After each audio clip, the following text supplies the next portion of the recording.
살인미수 사건이 일어났다. 피해자는 법 없이도 살 수 있는 권대인이요. 가해자는 놀랍게도 14살 소년이었다. 권대인은 선대로부터 문전옥답을 물려받은 천석군 갑부였다. 게다가 여기저기 선행을 베풀어 고을 백성으로부터 존경을 한몸에 받았다. 사건이 일어난 밤 권대인은 읽던 책을 덮고 촛불을 끈 뒤 자리에 누워 잠을 청했다.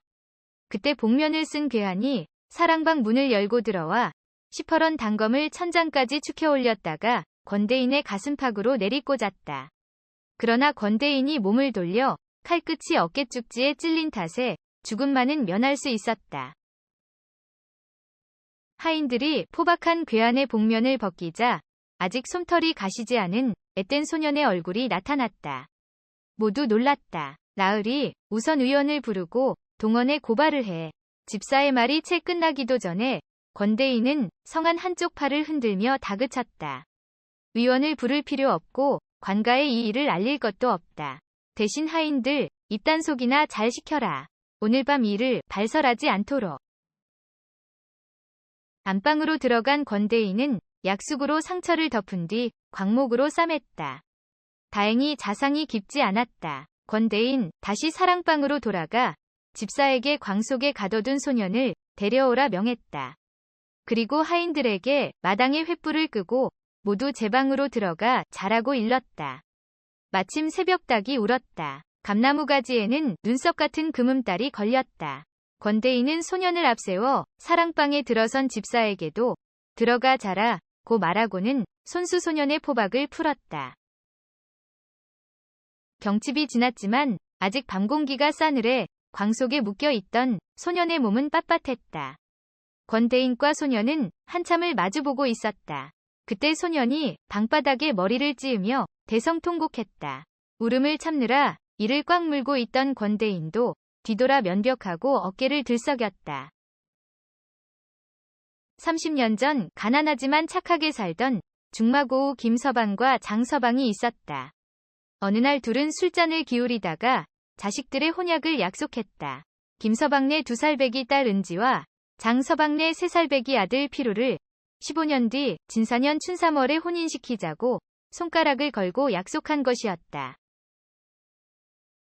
그렇게 세월이 흘렀다. 1년 뒤 봄이 되면 은지와 피루는 혼례식을 올리고 정말 가시버시가 될 참이었다.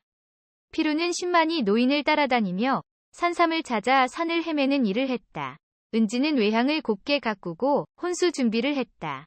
은지와 피루는 밤이면 남의 눈을 피해 뒷산 바위에 걸터 앉아 손을 잡고 정을 나눴다. 어느 화창한 봄날, 은지는 대바구니를 옆에 끼고 냉이와 달래를 캐러 뒷산 골짜기로 향했다. 정신없이 나무를 캐는데 푸드덕 매에게 쫓기던 장기 한 마리가 은지 치마 앞으로 처박혀 들어왔다. 마침 산을 오르던 한 양이 은지 치마를 벌렁 쳐들고 장기를 낚아채 목을 비틀었다. 그런데 은지의 희멀건 허벅지를 본 한 양의 눈이 이글거리기 시작했다. 고함 소리는 골짜기에서만 맴돌았다. 발버둥도 소용없었다. 은지는 헝클어진 머리를 매만지지도 않은 채 실성한 사람처럼 집으로 돌아왔다. 은지가 죽으려고 디딜방앗간에 목을 맸다가 아비가 낫으로 목줄을 끊어 겨우 살아났다. 그런 뒤에는 피루도 10만이 노인 따라다니는 일을 그만두고 밤낮으로 은지 곁을 지켰다. 은지야, 겁탈당한 것은 너의 죄가 아니야. 네가 죽으면 나도 따라 죽을 거야. 하지만 운명은 야속했다. 뱃속의 아게씨가 꿈틀거리기 시작했다. 은지는 바위에서 떨어져 보기도 했고 낙태에 효험이 있다는 온갖 조약도 먹어봤지만 허사였다. 10달 후 아들을 낳은 뒤 은지는 산후 우울증까지 겹쳐 결국 스스로 목숨을 끊었다. 홀로 남은 피루는 이 동네 저 동네 젖동량을 다니며 은지가 낳은 아들을 키웠다. 그 아이가 자라 14살이 됐다. 아이는 어머니의 원수를 갚으려 생부 권대인의 가슴팍에 칼을 꽂은 것이었다.